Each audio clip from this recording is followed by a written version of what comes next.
ఈ గొడ్డళ్ళకి ఎంతమంది ఆనాడు కాంగ్రెస్ పార్టీ, ఈనాడు వైఎస్ఆర్ పార్టీ ఎంతమంది బలైపోయినారు. నా దగ్గర సాక్ష్యాధారాలు ఉన్నాయి. దాని గురించి మాట్లాడండి, ఒక డిబేట్ పెట్టండి.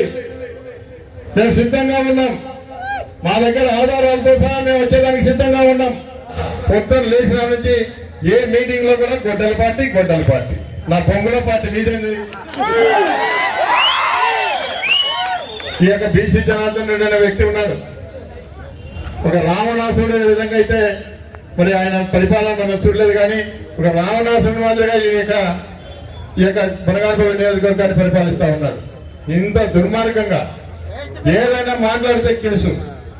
ఈరోజు ఏదైనా కూడా ఈ నియోజకవర్గంలో అన్ని వర్గాల వారిని హింస పెడుతూ చిన్నదానికి కూడా ఏదైనా ఇంటి దగ్గర పంచాయతీలున్నా, పొలం దగ్గర పంచాయతీలున్నా స్టేషన్కి పిలిపించడం, కేసులు పెట్టడం, డిమాండ్ పంపించడం.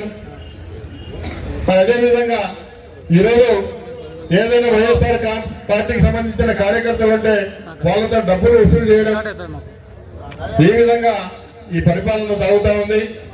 ఏదేమైనప్పటికీ కూడా ఎవరైతే మన పార్టీలో నష్టపోయినారో, మన కార్యకర్తలు ఎవరైతే నష్టపోయినారో, రేపు జగన్మోహన్ రెడ్డి గారు ముఖ్యమంత్రిగా వచ్చిన తర్వాత తప్పకుండా ఎవరిని కూడా వదిలిపెట్టే ప్రసక్తి లేదు. మీరు ఖచ్చితంగా జగన్మోహన్ రెడ్డి గారు చెప్తారు, మీరన్నీ కూడా మీ యొక్క డిజిటల్ బుక్ లో ఎంట్రీ చేసి పెట్టండి.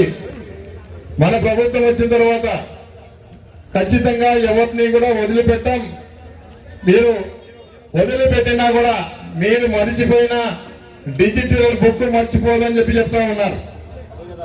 కాబట్టి మన నాయకులు, కార్యకర్తలు అందరూ కూడా ఖచ్చితంగా ఏదైనా కూడా ఒకవేళ మీకు డిజిటల్ బుక్ లో ఎక్కకుండా కూడా ఎక్కించండి. ఖచ్చితంగా దీనికి ప్రతీకారం అంటూ ఖచ్చితంగా ఉంటుంది.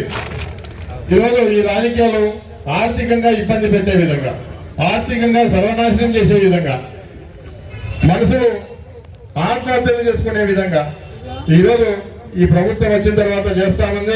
ఎప్పుడు ఎన్నికలు జరిగినా అవంతా కూడా జగన్మోహన్ రెడ్డి గారికి అండగా, తోడుగా ఉండి మిమ్మల్ని ఇబ్బంది పెట్టిన వాళ్ళని ఏ ఒక్కరిని కూడా వదిలిపెట్టము. అది ఖచ్చితంగా రాసి పెట్టుకోండి. 2.0 అని, ఆ 2.0 ఏ విధంగా ఉంటుందో ఖచ్చితంగా చేసి చూపిస్తాం.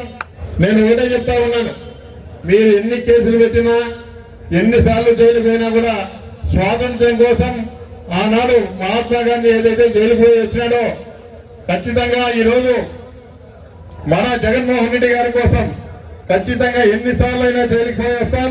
ఖచ్చితంగా